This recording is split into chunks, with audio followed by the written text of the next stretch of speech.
In 1990, the Tampa Bay Storm moved from Pittsburgh and became one of the most successful franchises in arena football, winning 5 titles and posing as an almost ever-present force in the AFL landscape. They were 88 games over 500 as they went 202 and 114. They made the playoffs every single year from 1990 to 2006, and even after coming off a couple down seasons, they still had the pieces necessary to go on another deep run. Their rivalries with teams like Orlando and Arizona gave us some of the greatest arena football games ever played, and hopefully they will continue to give us many more in the future. At least, we thought they would. On August 26, 2009, the Tampa Bay Storm and the original AFL were laid to rest. Their legacy remembered as one of the most prolific football offshoots ever made. It should have been done there, but there is still, so much more to this story. The Storm, having plowed its way through the AFL, now looked to return to the waters to rebuild its strength. But in doing so, it left behind its soul. And, like the ship of Theseus, the Storm that returned in 2010 were not the same. On the surface, the new AFL looked to start things right where the old one left off. 15 teams spread around the country, and a large chunk of players would also return from before. Brett Dietz would remain as the Storm quarterback, and Terrence Royal, Lawrence Samuels, Cedric Robinson, and others would also come back. They still even had Markham as the head coach, so for all intensive purposes, this is the same team, right?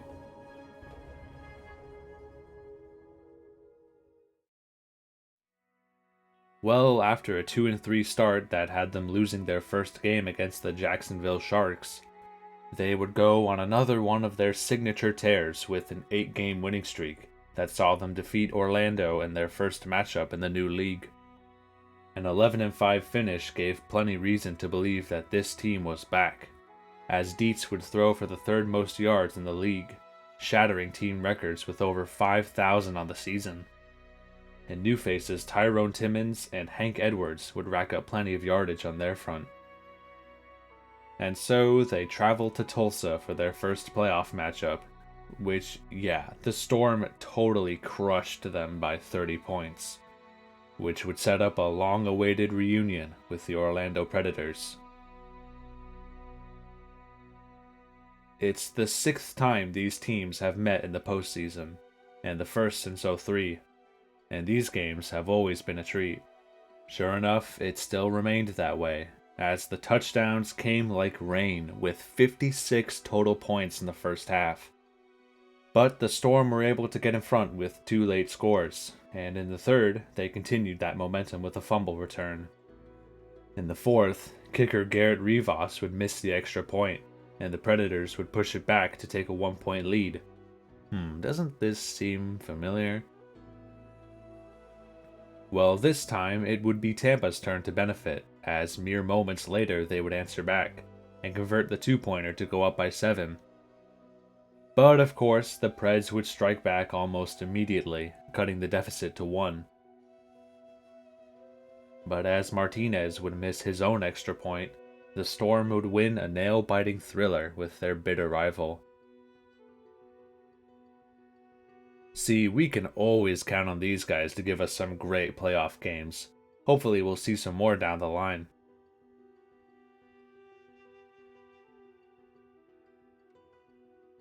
For the first time since 2003, the Storm found themselves back in the Arena Bowl, this time against a new opponent, the Spokane Shock, former AF2 powerhouse.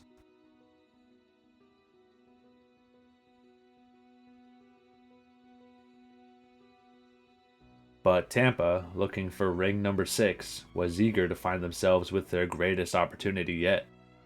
They would come out swinging with an opening drive score, but the Shock were just as strong, putting up 20 in quick fashion. After the teams traded scores, the Storm would push back with 2 more near the end of the half, but another Spokane touchdown and a blocked field goal had the Storm down by 6 at the break. And once again, the Shock would answer with 3 touchdowns in a row. Now down by 20, the Storm had to fight back quickly, but with time running out, the teams kept trading touchdowns until the end. Edwards would receive the pass from Dietz to make it 69-57 with 44 seconds left, but that would be all they could muster, as the Storm would lose on the biggest stage.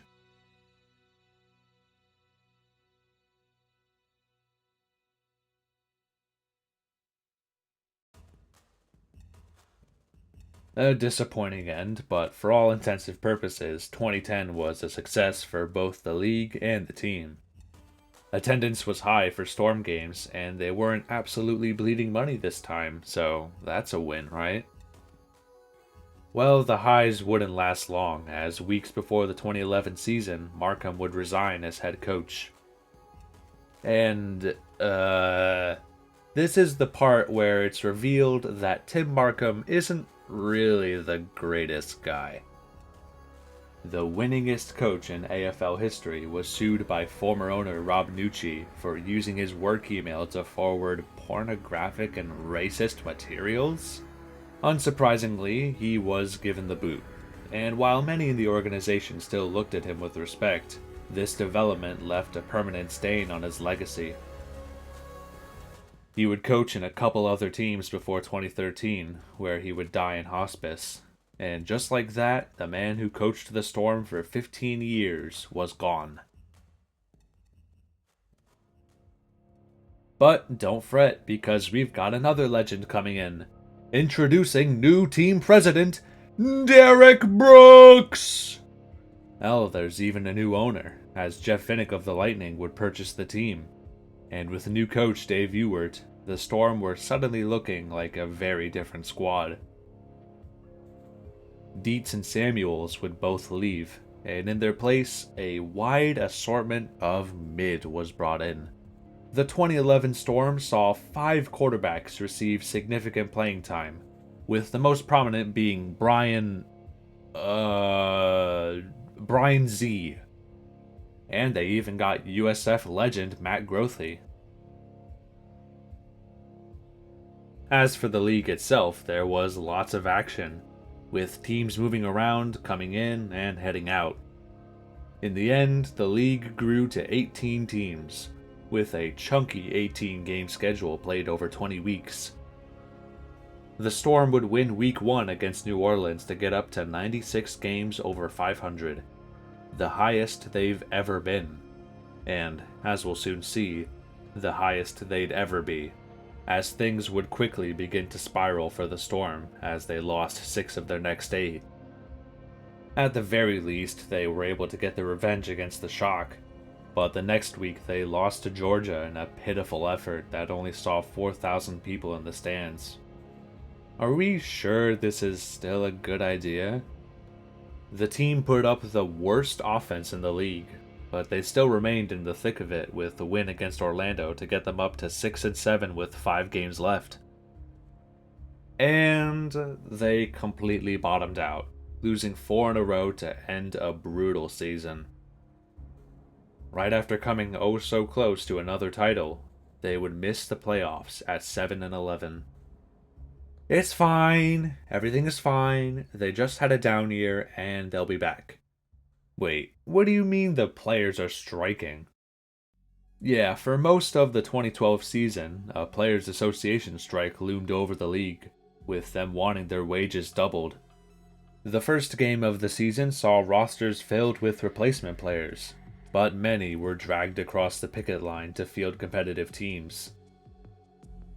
Still, the threat hung over everything, as in June, Pittsburgh would be unable to field a team due to missing so many players. I mean, shit, they literally fired everyone at an Olive Garden?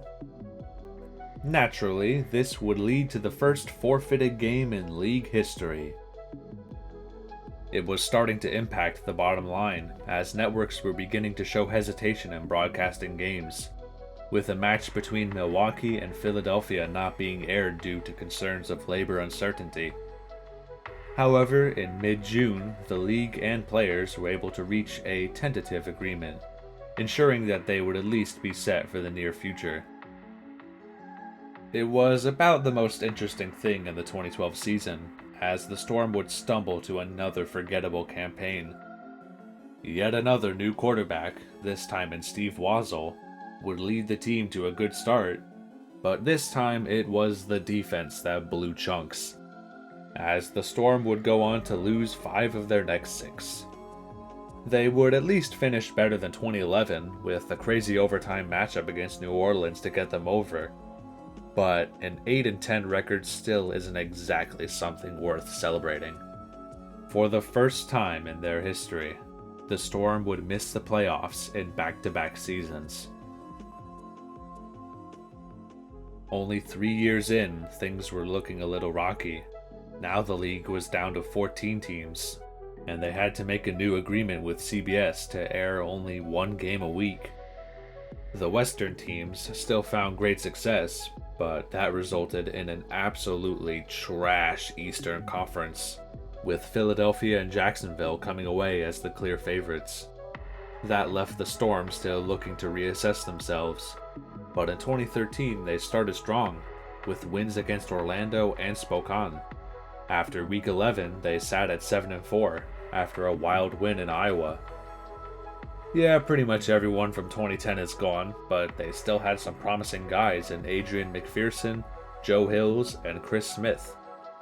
If they can just hold on, they can put themselves in a solid position to make another run for their 6th title. What the fuck? Yeah, the Storm would lose 7 in a row to finish the season at 7-11 again. You've got to be kidding, man. What happened? They were keeping it close against Orlando, New Orleans, Chicago, but every time they came up short. The offense just kept getting in their own damn way. Fucking hell, man.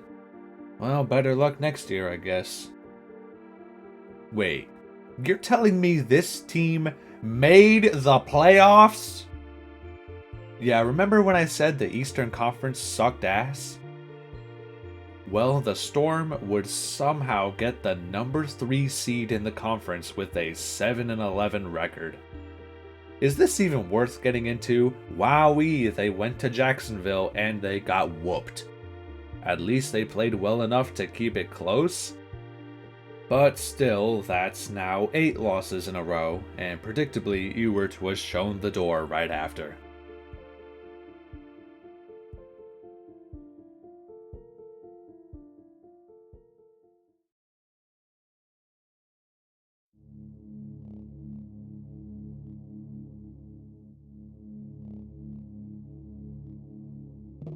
Man, what happened to this team? The Storm were the premier franchise of the AFL, but now as of late, they're not even the best team in Florida. At least Orlando hasn't been doing much better, but they've both been getting stomped by Jacksonville. And now we've got the Los Angeles Kiss, ran by members of the band? What is happening? What is this league, dude? At this point, the Storm are like the grumpy old man in the retirement home. Back in my day, there were only 3 other teams.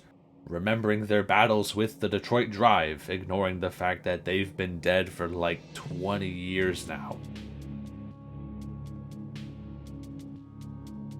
Of course, this was bound to happen. No team can stay good forever. But this feels different. Ever since the beginning, the Storm had remained among the top of the Arena Football League. And now it just seems their time has passed. And in a way, their fading is coinciding with the league itself, who shut down right when Tampa was missing the playoffs. And even now, in this second iteration, are still having trouble turning profits. In 2014, the Storm would once again limp to an underwhelming campaign. As led by former player Lawrence Samuel, they would lose 5 in a row, then win 5 in a row, then lose their last 4 to miss the playoffs. 2015 wasn't much better. They got slapped by Orlando 3 times, and finished with the 2nd worst record in the conference. The team that made the playoffs 15 years in a row has now missed them in 4 of their last 5. 2 more teams folded, 1 jumped ship to a different league, and 2 had to be taken over by the AFL itself due to financial problems and declining attendance. While the Storm at least never had to worry about pitiful attendance figures, others were nowhere near as lucky.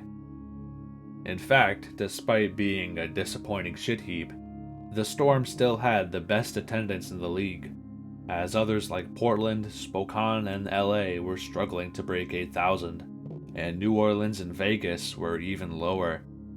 Guess that's what happens when you have a team owned by Motley Crue. Sure enough, they were both dropped after 2015. Spokane left for the Indoor Football League, and San Jose also shut down. Now, only 8 teams remained, but all 3 Florida clubs were still looking strong. If anything, at least Florida has remained an arena football stronghold.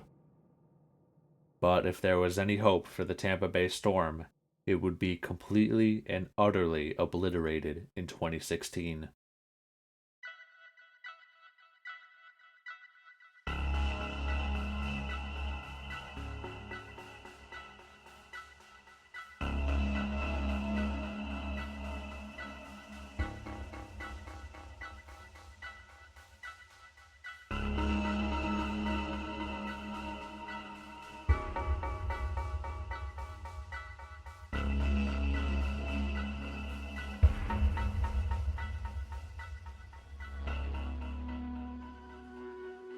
The 2016 Storm weren't just bad, they were awful. They were horrible. The result of a half-decade of mediocrity finally bottoming out. It's not like these games are even close. Week 1 saw them lose 76-25 to Orlando, who would defeat them twice more in convincing fashion. They took turns with Jacksonville in beating up Tampa, in an absolute embarrassment of the Storm's legacy. Their 5 championship banners could only look down in shame as this team desecrated their sacred name. Their only 2 wins came off the miracle effort against Arizona and against the 3-win Portland Steel, as they finished with the worst record in the league. The Tampa Bay Storm lay in ruin, and it seemed the greater AFL was crumbling as well. Would you believe this team had a playoff game? It's not even worth getting into. Every team in 2016 qualified for the playoffs. So the 2-14 Storm traveled to Philadelphia, where they got shit on in front of only 5,500 people.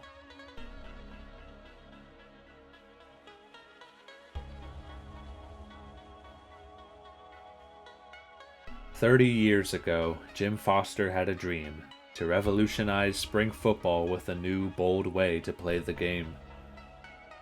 For a long time, his dream would be realized, with teams across the country playing many memorable games across the years. The simple concept sketched on an envelope transformed into something that took the nation by storm. And fittingly, the Storm were at the center of a lot of the game's greatest moments. Their bouts with teams like Arizona and Detroit in the Arena Bowls, and their fierce rivalry with Orlando, all things that helped grow the AFL into what it once was. And now, 30 years later, it sits as a shadow of its former self. But at least we still have Tampa and Orlando, the 2 relative beacons of stability in this self-destructing league. They rode it out from the very beginning until the end, but nothing lasts forever.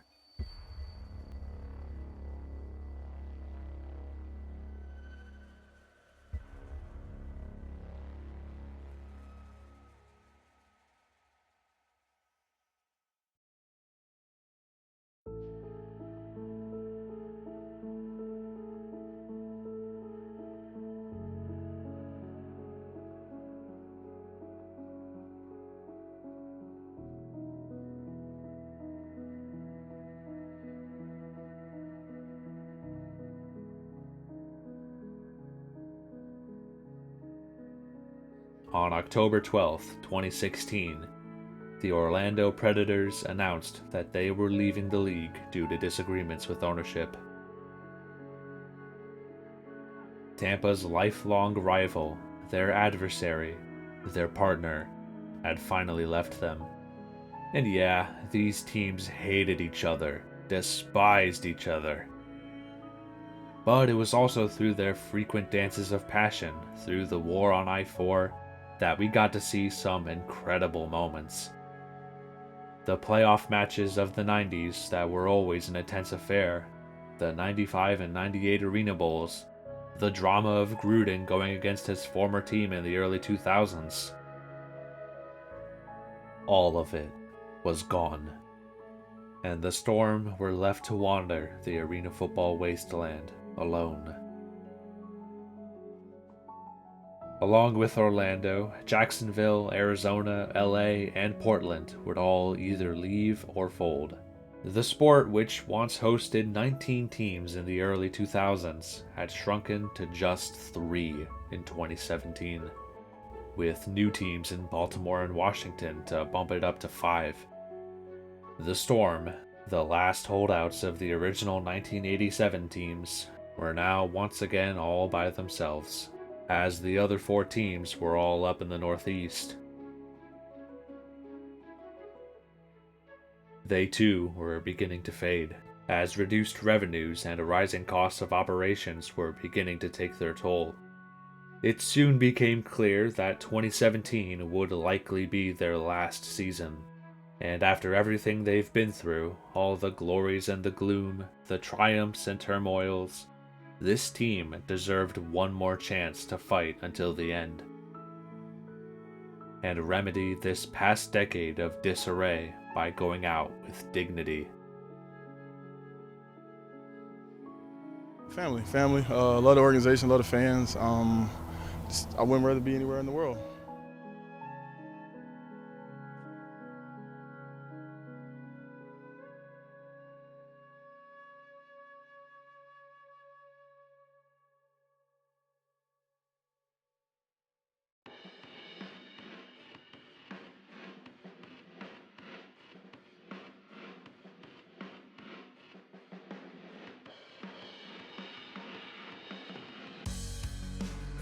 With another new quarterback in Randy Hipyard, receivers Joe Hills and Kendrick Ings, center Raymond McNeil, linebacker Alvin Ray Jackson, and new coach Ron James, the 2017 Storm readied themselves for season number 30 in the Arena Football League.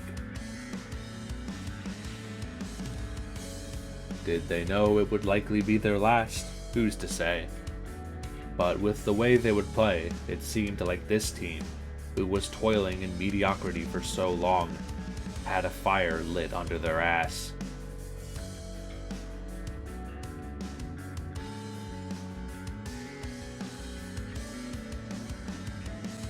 This would be their last chance to be remembered, and they were going to do their best to take it.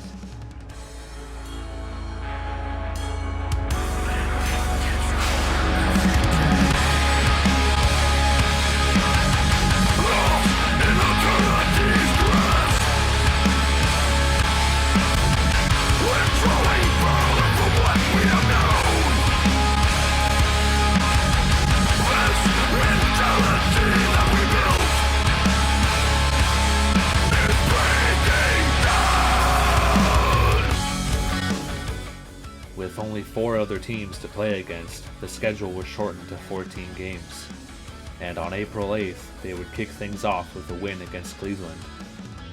After losing a close match to Philly, they would go on a run, winning 6 games in a row, looking much like the glory days of old. Baltimore and Washington would be no match, as the Storm would sweep them both, including a 69-point showing in Week 15. Their only rival now would be the Philadelphia Soul, who would win all 3 of their contests, and in rather dominant fashion.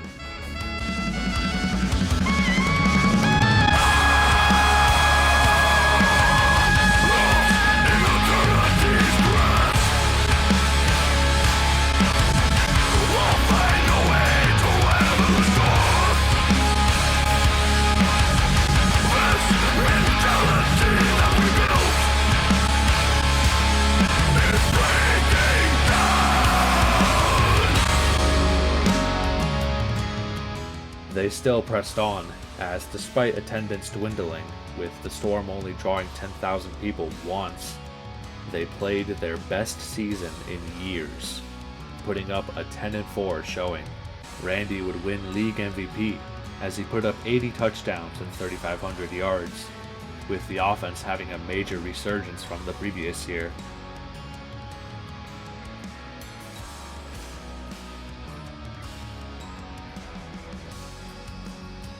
Of course, 3 of those 4 losses came against Philly, so if Tampa wanted to be champions once again, they likely had to go through them.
In the playoffs, they proved they weren't a fluke, as while Cleveland would give them a hard time, they would pull away in the 4th and not look back to earn their 10th Arena Bowl appearance.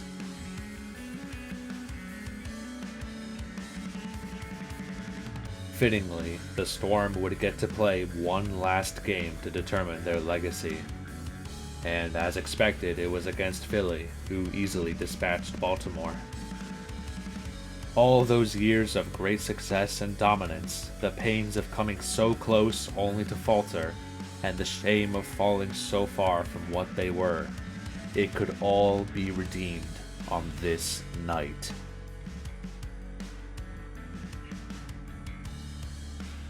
In what could very well be the final game the Tampa Bay Storm ever played, they had the chance to go out on top and redeem themselves as the true kings of arena football.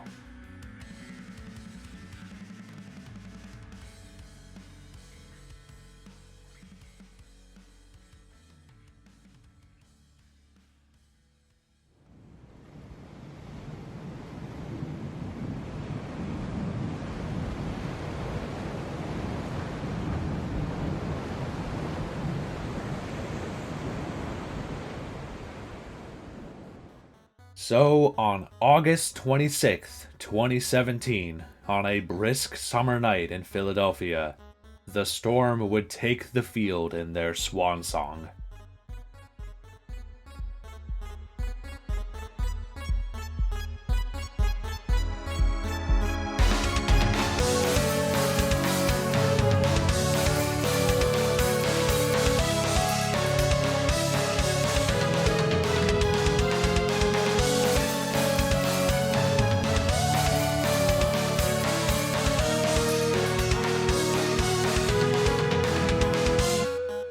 As after a couple missed plays, Ings would field the kickoff, and much like Stevie Thomas all those years ago, he would run it all the way down to open the scoring.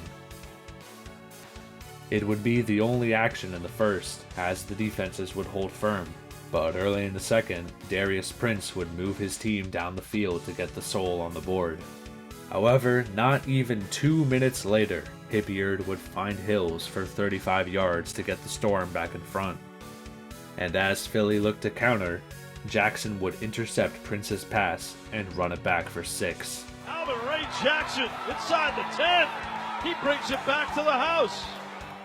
All of a sudden, Tampa had a 13-point lead, and things were looking good, as despite Philly getting a late score to cut it to 6, they still held the lead at the break. All they had to do was hold on for 30 more minutes.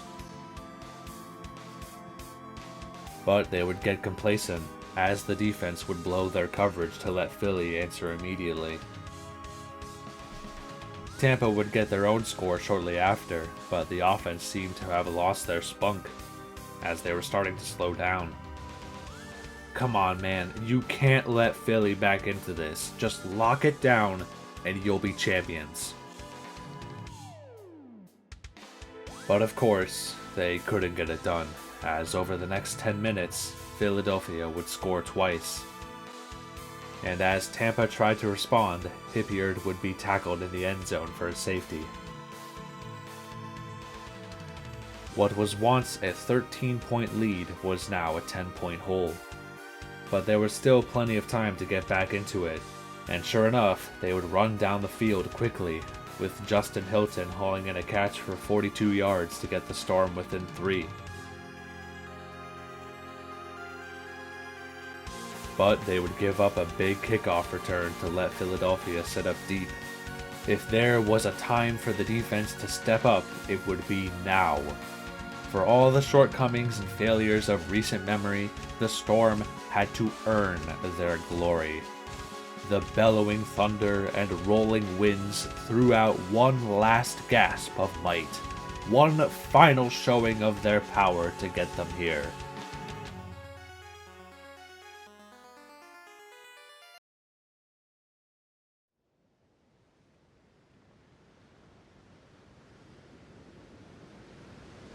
But in the end, nature takes its course, and the clouds would part, revealing the setting sun.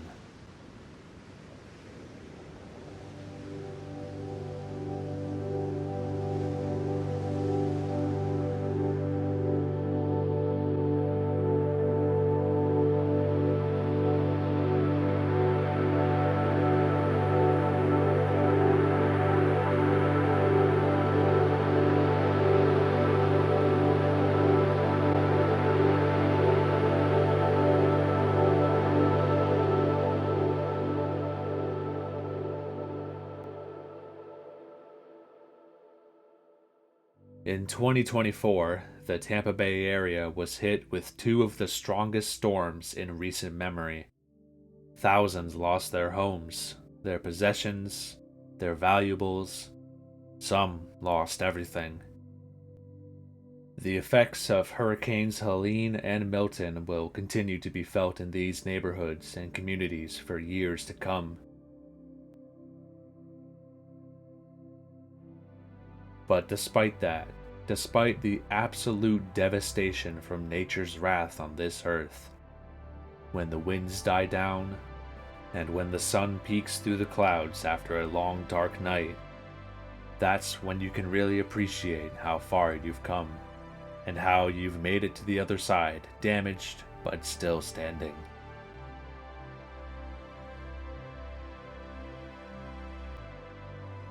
The Tampa Bay Storm had their moment when their fury ravaged the Arena Football League for years upon years. But time takes everything, and for this team, who's been through so much, there is no happy ending here. And yet, there is a sense of beauty in seeing the end of everything, in the revealing of the new world left behind. The Tampa Bay Storm certainly left their mark on the AFL, and now their time has finally come to fade away. 30 years ago, the first play in Pittsburgh Gladiators history was a touchdown, and fittingly enough, the final play in Tampa Bay Storm history was also a touchdown. A pass from Hipyard to Ings. It didn't mean anything. The clock had expired. The game was over.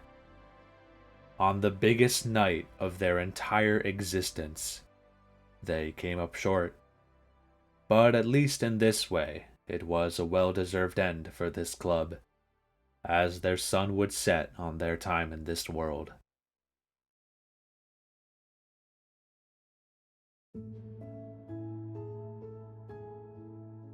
On December 21st, 2017, the Tampa Bay Storm announced they were suspending operations. They expressed hopes to return in a stronger AFL, but 7 years later, and that's been far from the case. The league would only last 2 more seasons after their departure, with lack of funds and minimal fan support leading to their bankruptcy in 2019. They would try to return in 2024 with the 3rd iteration of the league, but the resulting season was an absolute train wreck. Some familiar faces returned, including Orlando, but the 16-team league would barely even make it through the season, with half the teams folding midway through. The clusterfuck would culminate in the Albany Firebirds and Billings Outlaws playing the Arena Bowl in a shopping mall, a far cry from the days of 25,000 people packing the Trop 20 years ago. The AFL, no matter what rendition, hasn't been the same since the Storm's departure. It'd be like if the NFL lost the Patriots after their long dynasty. Is there any hope of them returning? Who's to say? Would people in the Tampa Bay area even care? Ask anyone around here, and I guarantee you most of them have never heard of the Storm, let alone arena football in general. Much like all those other tries at spring football, the Arena Football League was doomed to fade into obscurity. It just lasted much longer than we all thought. But for 30 years, the people of Tampa Bay had an exciting, captivating team to cheer for, while other professional squads struggled to get off the ground. The Tampa Bay Storm changed arena football, and while they aren't remembered anymore, they can still be appreciated for giving the people of Tampa Bay a light in their lives in the midst of all these storms.